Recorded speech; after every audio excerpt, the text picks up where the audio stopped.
Manchester City, under the management of Pep Guardiola, is experiencing uncertain moments in the 2024-2025 season and is looking to the market for solutions to fill gaps in its squad. Among the names being considered to strengthen the club are Bruno Guimarães, the Brazilian defensive midfielder from Newcastle, and Tijjani Reijnders, the Dutch midfielder from Milan. However, the negotiations present challenges that could complicate the citizens' plans. Bruno Guimarães, the ideal candidate to replace Rodri? The ligament injury to Rodri's right knee has been a significant blow for Manchester City. The Spanish midfielder is considered a key player in Guardiola's system, and his absence has been felt on the pitch. In light of this, the club's management has turned its attention to Bruno Guimarães, one of the standout players at Newcastle and for the Brazilian national team. According to TRB Football, the citizens' interest is genuine, but the deal is expected to be difficult. Bruno recently renewed his contract with Newcastle, extending it until June 2028. Additionally, the rivalry between Premier League clubs presents a considerable obstacle, as the Magpies are reportedly unwilling to strengthen a direct competitor. So far, no official offer has been made. However, it is believed that City will wait for the conclusion of the busy end-of-year fixtures before making a formal bid.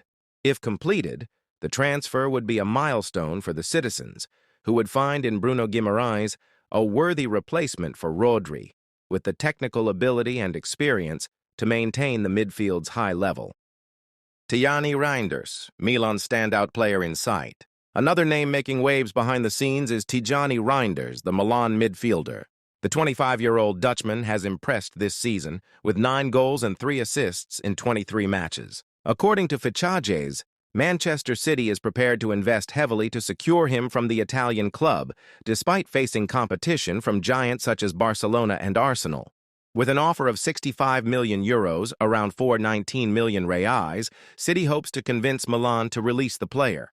Although the Italian club has made it clear that they do not want to sell Reijnders, the citizens' proposal could become irresistible. Guardiola sees the Dutchman as a strategic reinforcement to diversify the team's play, particularly given the difficulties faced this season. Season challenges for Guardiola.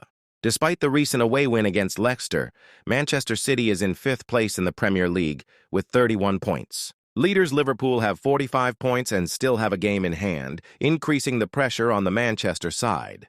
Furthermore, the season has been marked by constant injuries. Key players such as John Stones, Ruben Dias, Akanji, Ake, Rodri, and even young forward Oscar Bob have been dealing with physical issues, limiting Guardiola's options. These setbacks, combined with the team's underperformance, highlight the urgent need for immediate investments. Sports commentary, solution or additional pressure. The interest in high-level players like Bruno Guimarães and Reijnders shows that Manchester City is not willing to accept a below-par season. However, the difficulties in finalizing these transfers also highlight the pressure that Guardiola and his team are under. Bruno Guimarães, for example, would be a high-impact signing, but there are doubts about Newcastle's willingness to negotiate. On the other hand, Reijnders is an emerging talent, but the competition from Barcelona and Arsenal could inflate the market, further complicating negotiations. For citizens fans, it is a time of hope and anxiety. Reinforcements could provide relief for a season full of challenges, but they also bring heightened expectations. Will Guardiola be able to integrate new players into the squad and restore competitiveness? Manchester City, 3-time consecutive Premier League champions and current European champions, cannot afford a season below expectations. With or without reinforcements, the coming months will be decisive for the club's future. In the meantime, the transfer market remains active and the football world is closely watching the next steps of the citizens.